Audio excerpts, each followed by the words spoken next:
Let's get into it. I got an interesting episode today. I got 4 clips for you. 1, 2, 3, 4 clips. And basically, I'll ask the question, have you ever wondered how Jamie and Joe got together? How did Joe find the producer, Jamie, and why did he hire him when he had another producer already? What happened there? So we're going to be going through some clips because in these first 2 clips, and there's going to be one where you actually hear from just Jamie. He was on a podcast. I did some digging. I found it.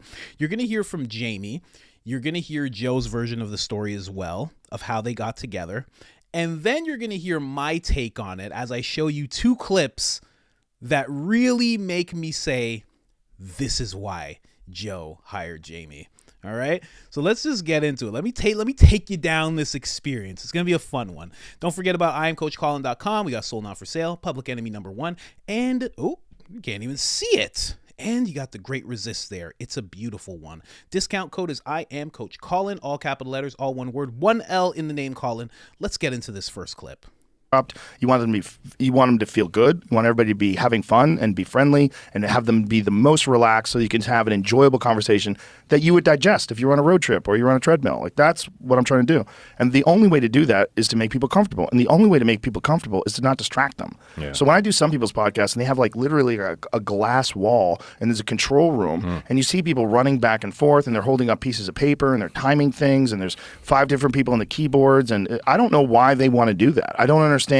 Like, obviously not everybody's Jamie, and one of the things about having a guy like Jamie, it streamlines the process so well because Jamie does a job of 3 people at least. There should be 3 people doing what he does. There should be one person that's Googling, one person that's switching the cameras, another person that's monitoring the sound levels and overseeing everything and making sure the lighting is good and everything's going smooth. You'd have multiple people doing what he does. So you mentioned 25 years ago you got a great financial advisor. How did you guys meet to get this whole setup? I just met Jamie at a comedy club. Yeah, Jamie came to a show at the Ice House, and we were just talking, just hanging out. He told me he's a professional audio engineer, and he was saying we have problems with our sound. And I said, "What would you do to fix it?" He goes, "I could take a look at it." And that was kind of the extent of the conversation, right? Yeah, mostly. Pretty much. Yeah. And then Jamie said he took a one-way ticket from Ohio to come to L.A. because this is what he wants to do. And I was like, "Really?" But it was like it seemed to me, and I, for whatever reason, I tend to follow instincts. Even if people say, don't do that, what do you do? I'm like, I don't know. This seems like the thing to do. And like with him, I was like, I think I'm going to hire that dude. And then right away, guy didn't even know. I didn't know shit about him. He could have been a fucking serial killer. He could have been a fucking con artist. I mean, did we do a background check on you? You'd have to tell me that. There was talks of it, but I don't know. I think we probably did. Make sure you're not a criminal. I did sign something. Yeah. But then right away, I was like, yep, I was right. He's the man. What episode did you come in on? Jamie's been here for 9 years. Yeah, no, 11. 11 years. Yeah. But like there was some episode number where prior to that, I don't remember. The audio was shitty and everything. Came in around 300. Okay. 290, 300 was when I started. Yeah. But again, not everybody's Jamie. Yeah. But Jamie and I are like kind of telepathic in this weird way. We're like, I'll be talking about something and Jamie will already have it pulled up. Like I'll start the conversation. I'll like, did you see this new jet? And then all of a sudden, Jamie's got the video, and you'll see guests go, how the fuck how'd you do that? Did you guys plan this? I'm like, he's the man. Yeah. He's like, we have like the best working relationship in that regard. And, like I have other friends that run podcasts and they're always complaining. They're like, the producer chimes in too much and interrupts sentences. They get things wrong. They fuck this up. They do that wrong. They don't show up on time. They're late with their video editing or whatever the fuck it is. There's always something. Yeah. And Jamie and I just have it dialed in. But again, it's a skeleton crew. We have one guy who's a video editor. We have one guy who's a booking agent. So it's like, because everyone would be wondering who has a podcast, like how do you find a Jamie or something that is like high level positions? Even for like companies you have, I've always wondered, how'd you find the people to run those so you can actually do what you do best? Yeah. Well, with the comedy club's a good example.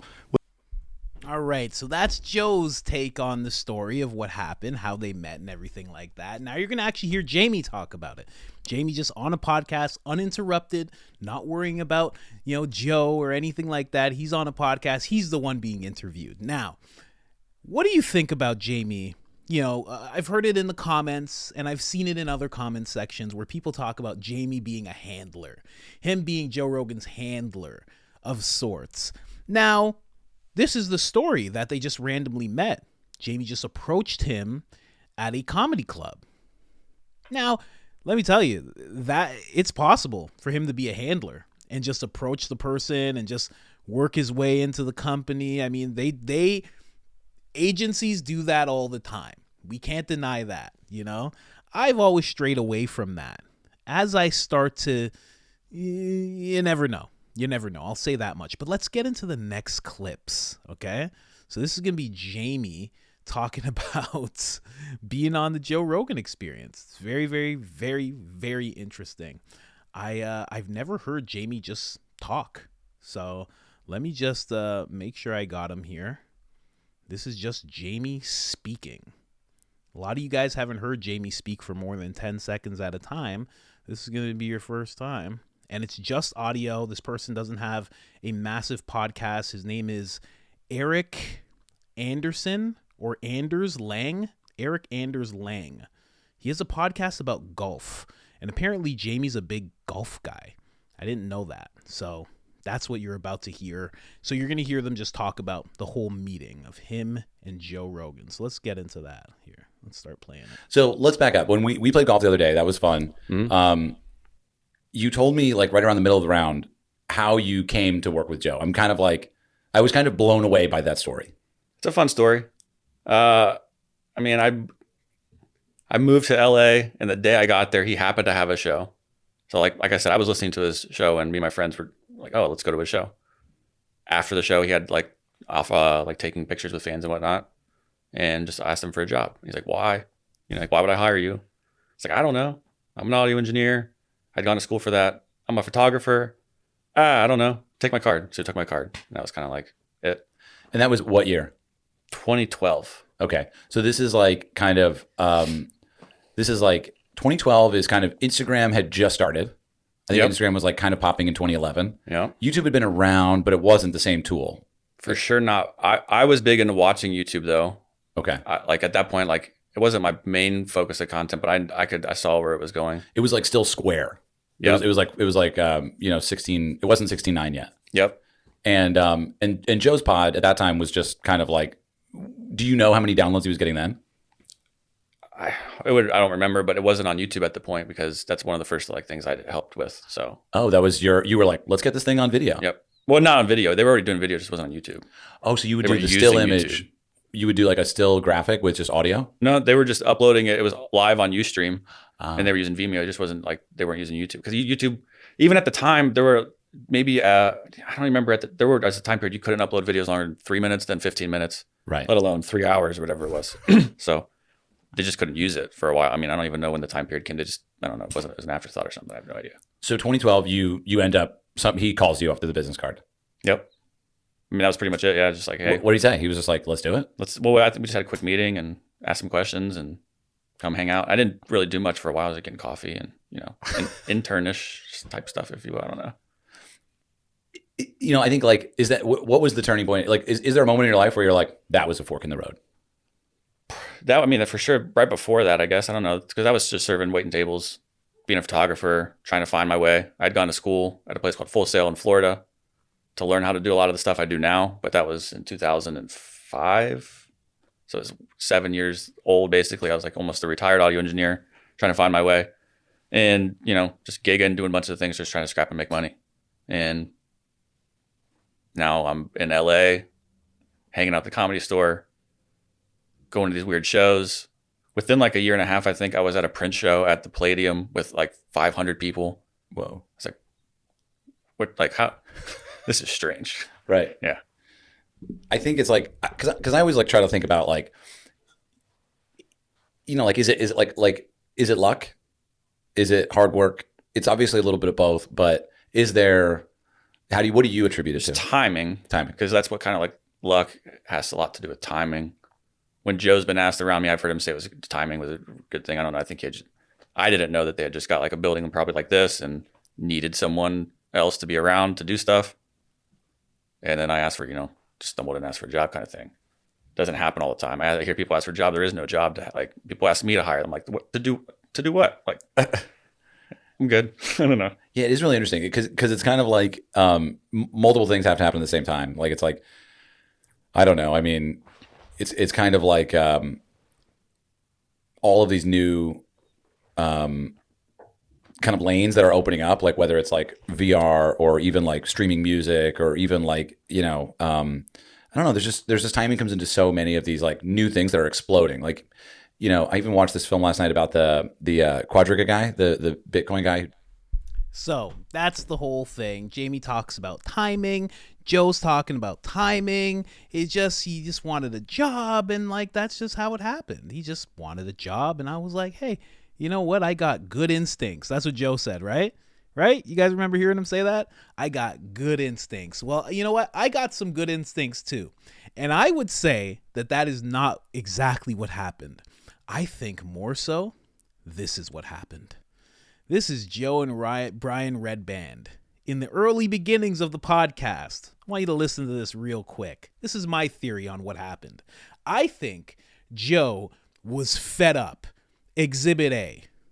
You know how we think about like parasites? We talked about this before, like parasites infecting a host.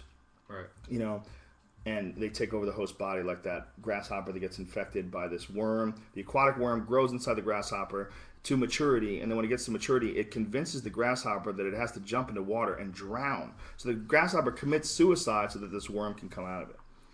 What if like language and ideas literally are like another sort of organism? And what if like they are manipulating our consciousness? What if like language and ideas and all these different things that people come up with, like creativity, and when people are creative about things, they pull these things down out of the air. I mean, what are you doing? You're freaking me out. Why is this bothering you? Because I can see it. How are you seeing that? Dude, are we going to do this podcast, or are you going to play on the fucking Hey, thing? I'm trying to do some tech support here to see if our Ustream shows could be seen. Yeah, we don't need to see it. We can watch it on here, man. Okay? Right. I don't understand. We got to have how is a this real bothering you if I'm conversation. holding... Because you were not having a conversation. We're not having a conversation. You're talking about theories, and I'm listening. Talk back then, motherfucker. I'm not going to interrupt your theories. I don't understand why you're you sitting there and I'm seeing this flash of your fucking iPad. How are you seeing that? I am, Brian. Why are you arguing with me? I am, and we're what am I lying? No, I mean, you're defending yourself when I'm telling you it's distracting. All right, I'm sorry for listening to you while trying to do some and doing it more than once when I asked you. It's not tech support, yes, dude. It is. I'm not at Brian. Stop arguing with me. I'm not asking you to do this. All right. Okay. Jesus. That seemed very unnecessary, Joe. It's not unnecessary, Brian. You're distracting me. You distract me by web surfing in front of me, and I'm looking at your screen. Was I web surfing? Whatever you're doing, I'm seeing you fucking flipping through pages, and you're not listening to what I'm saying. Okay. We're not having a conversation. We weren't having a conversation. You're talking about theory about something. Brian, I'm listening you see while this doing it. thing we're doing right here? This is 724 people listening. I understand, This is what's Joe. called a podcast. Joe, you were doing a theory. I was listening to you, but I was watching you flip through this fucking thing. You're not listening to me. Because I'm trying to do something for the show, Okay, Joe. Brian, don't do it. I told you not to do it earlier. All right. This weird just had a little girl spat. A little hissy fit. It's the iPad. It's the fucking evil iPad. He's right.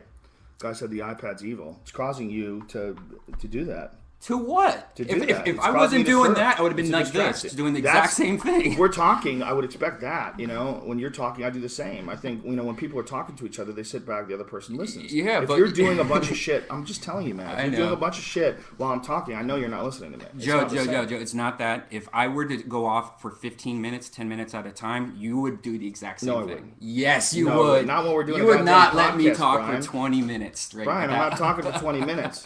And we're doing a podcast. All right. We're not having This a conversation, though. Brian, we're Jesus talking. Christ, why are you defending this? Because you're attacking It's really me. simple. I'm not attacking Yes, you. you I are told you attacking twice to stop looking at that fucking thing, that it's All right. distracting I you. will look at this thing then that's in front of us doing the same thing. I love it. I love it. 724 people. Anybody who's sitting around like, I might start a YouTube channel. I think, man, start that right now. Go ahead, man. They had 724 people watching. Come on. You kidding me? I'm going to get more viewers than that in the first 2 hours of this being released. Come on. Go for it. Go for your dreams. But I just want to say, anyone who's had the idea that Jamie is some kind of handler, and I got Exhibit 2 coming right now. This is actually the fight. I'm going to show you the fight that actually pretty much solidified them being done. This is when Joe was like, that's it. I'm hiring Jamie. Okay. But yeah, I just want to say, thinking that Jamie's a handler, I don't know. Maybe along the line he got approached and maybe, but the way that they got together was out of pure necessity. Joe needed somebody because he couldn't handle Brian and the constant arguments they would have. But I will say one thing about Brian Redban. Thank God for him, because him not listening to Joe the way Joe wanted him to listen to, and Joe was being a bit of a, I don't know. It was a little questionable thing. It's like you're just looking at a thing. It's like, relax, But Joe used to be a little pent up back then. He was young. He didn't smoke that much. He hadn't done all the things that he's done today. But if Brian didn't act that way, they would have never got guests. They would have never been like, I need guests. Because Joe was like, I obviously need somebody to have a conversation with because this guy's not doing it. So, thank God. I mean, come on. Now, I'm going to show you Exhibit 2. Now, this is a doozy of a conversation. This is wild that this happened. Let's get into this right away. Bitch, you don't do 8 to that. 10? Stop Shit, your you haven't fucking seen me lying. in a while. Stop your fucking line. Yeah, you have some good ideas, but the reality of bits is they're never done. You got to keep chopping away at them and editing them, and so what you say is like 45 minutes. It's really 15. It's 15 monster minutes. That's what when I have an hour. Especially when you're bombing. If I have an hour, yeah, I don't really have an hour. When I have an hour, if I have an hour, I have 25 minutes of murder. Right. And I can turn that into an hour. Read the way. Or I can chop it into an assassinating 25 minutes, and then sometimes extend. Joe, you haven't seen me in a long time. I'm sure you got way better and probably the greatest comedian ever. No, now. I'm just saying you don't even know my I saw material. you 2 weeks ago, bitch. No, you didn't. Saw you at the Ice House. Yeah, did you a saw set. me, but you didn't see me do my set. Oh, son of a bitch. You saw audience members yelling out 'cause, subjects to him. Like as an I got the report back from the American Comedy Company. Oh. Got the report. Oh, cool. I did awesome. Yeah, I heard you did good. I did really good. I did awesome. I really did. I did awesome. I believe you. No, I did. Yeah, if you don't believe me, ask Justin. I said I believed you. So I anyway, heard Sunday night was a little rough. oh, my guest sets? The guest sets were different. I'm in front of Brian Callen's crowd. I just said I heard Sunday night was a little rough. Yeah, okay, Joe. So when there's somebody there to see you, and then if there's other comic just comes on stage that's not their crowd, it's going to be a little weird sometimes when you mix certain crowds with certain Well, if people don't know you. Exactly. And I think with you, like we've already talked about this before, you get this Willy Wonka golden ticket where people already know you when you're starting out. And Right. there's pressure Well, in that's- that, and then it's also easier that way too. Yeah, but if you have a Sunday 8:00 show, it's not your audience, and it's somebody else's audience that knows you from Hangover. And there's a lot of couples there But I also did 5 shows in the weekend, and all of them were amazing sets. So amazing that the owner of the club wrote a 3-page letter greatest. recommending me to Brian, other don't clubs. brag, please. It's so gross. No, but you're just saying I you hear pretty it's much doing online good. just said, "Hey, But you you're did just- shitty No, in I San didn't Diego." say you did shitty. That's what you were Look, saying. what I was going to say is I heard Sunday night was rough for not just you. It was rough for a lot of other people too. Yeah. Right? It was. Those shows they can be rough. Kind of gross to like brag about the owner saying he did so awesome. No, I'm just saying that I did good this It weekend. is. I believe you, but And a lot of my set, you're saying I only have a 15-minute set. You haven't seen me do any of my I set didn't for probably say you only 2 have a months. 15-minute set. I said if you say you have 50 new minutes, you really have 45 minutes means, in my eyes, 15 minutes. It means like you chop out a half an hour always, because how much of it is your best stuff? How much of it is stuff that you're really happy with? How much of it needs to be edited down? That's just how I look at material, period. And that's what I said about myself. If I have an hour, I don't have an hour. I have 25 minutes of murder. I have about an hour 20 minutes now. So I would say I have, like what you're saying. Joe's face. Well, I mean, as an example, here's a bit I know. I have a dolphin bit that I can do a 13-minute. So it goes on like this until Joe just starts yelling. He's just like, stop it, Brian. Stop this. Stop making this about you. It's wild. Now, I just want to point out something. At the side of the screen, you see this chair? You see this chair? Let me make like you can see that arm. Okay. You see that chair and that arm? That's Jamie. So Joe didn't have instincts. Joe had Brian Redban to deal with, and he was tired of it. He was getting so tired of it that he was like, I need someone else to fill this role. Who else will do this? Who else will sit with me while I talk to comedians and theorize all these theories that I have? Who else will take this podcast seriously, even though it's not doing the best? And then randomly, Jamie walks up to him while he's at a nightclub and says, I can help you with your audio. Ah, man, very interesting. Very, very interesting stuff. And I think Joe says that today because, he's still friends with Brian. So he wants to be nice. You don't want to exactly be like, oh, well, I had this terrible producer that I was dealing with and I just couldn't. You don't want to say that. Oh, I was having fights with this producer all the time and I just couldn't deal with it. You don't want to say that. You want to be nice. You're still friends with the guy. Brian actually has a club that's near Joe Rogan's club. So Joe Rogan has the mothership. Brian Redban actually bought a club not that far from it. I don't know how that looks or whatever, but that's what he did. He's still a great guy. He's still on the podcast frequently. We still see Brian Redban all the time. I think he might have the most appearances on the JRE. I think it's Joey Diaz, and I think Brian might be second. I think he's either second or first. He's been on there quite a bit. So it's that's really what happened. In case you were wondering, that's really how Jamie got the position that he got, is that Brian Redban and Joe kept fighting constantly, and they started doing it in front of guests. And I'm sure for any guest, it was very, very uncomfortable. But I will say, back in the day, because I was watching at this time, actually, while they were doing this, I was working in a grocery store, walking the aisles, very sad with my whole life, very addicted, very just in a terrible place. But I used to love these conversations. I used to love to hear two people organically just getting into it. I really liked it. But one thing Brian Redban used to do that really annoyed Joe back in the day, he used to bring up Olive Garden all the time. And I know, how is that annoying? It would just be, Joe would be talking and they would be talking about, say, space aliens, right? And then Brian Redban would be like, can I tell you guys about the night I had yesterday at the Olive Garden?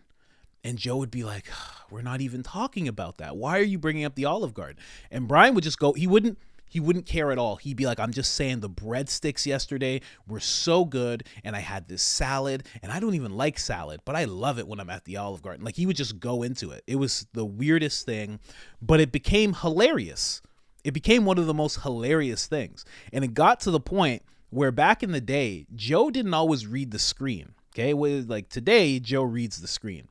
Before, when the podcast first started, Brian would read a lot of what was on the screen when they pulled up articles, right? So Brian would be reading something about defense contracts, anything. And he would just work the Olive Garden into what he was reading. He'd be like, and then they went to the Olive Garden and they had a lot of breadsticks and it was actually very good. And Joe would be like, oh my God, it would be in front of guests. It became hilarious. I don't know. But I can see, if you have the vision, because you always got to have a vision of where the podcast is going. I got my vision for where it's going. One day I want to be set up like Joe. I want to have guests every episode. Like, there's a lot of stuff I want to get done. I eventually want to have other shows that I do with other voices. But if Joe had the vision of what you see today, and then he has this guy with him that can't stop talking about the Olive Garden and is constantly getting into fights with him, I could see why you want to get rid of him. I would jump at Jamie too, right? So just wanted to break that down. I know I'm a JRE nerd. I know I am. It's just, I don't know. It's the thing I love. I love it. Absolutely. If you want to know about where I got that clip from, I actually got it from a page called Number 2 Lazy, Number 2 Try. Too Lazy to Try. It's a very entertaining page to someone like me who likes to just listen to people. I'm not getting paid for this. I do not know the gentleman. It's just a page that I always watch, and I noticed that he actually had this clip. So I just wanted to let you guys know that. Anyways, other than that, I am out. And let me know what you think. Do you still think Jamie's a handler? Do you still think that he is this person who's kind of watching what Joe says and reeling him in at certain times? Or do you think now that Jamie's on the podcast because Brian Redban was just annoying Joe too much? You let me know. I could see either. I understand either theory. Other than that, I am out.